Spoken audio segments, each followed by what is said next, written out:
I want to send my very best wishes to everyone observing the holy month of Ramadan.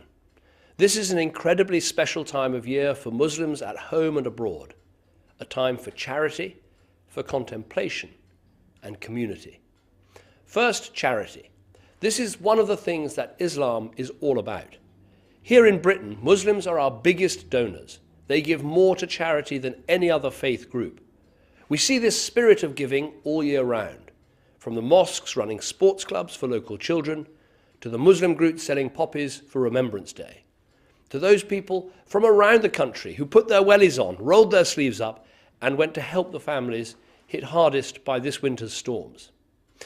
Ramadan is a time when that spirit comes to the fore, and I'm so proud when I hear every year about the millions of pounds raised for good causes, for those less fortunate than us here in Britain, and those who are suffering in wars and famines overseas.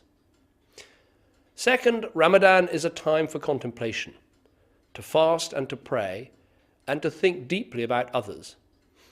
This Ramadan, I hope that we can reflect upon a key aspect of our shared history, the bravery of those who fought and died for our freedoms nearly 100 years ago. Just days after Eid, we'll be marking 100 years since the First World War. More than 1 million men and boys from India fought with our troops during that conflict, and many thousands of them were Muslims. They travelled right across the world to fight to defend our freedom, guided and sustained by their bravery, their comradeship, and above all by their faith. Their selflessness and their courage helped to secure the liberties that we all enjoy today.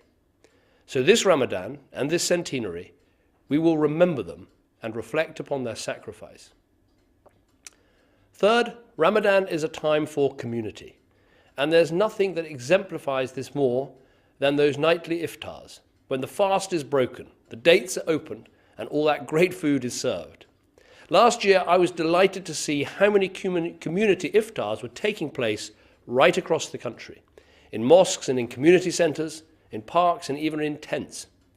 Again, this year, government is supporting the Big Iftar programme, with hundreds more communities from Leeds to Luton, Woking to Manchester, throwing open their doors so that people of all faiths and none can break bread and get to know their neighbours.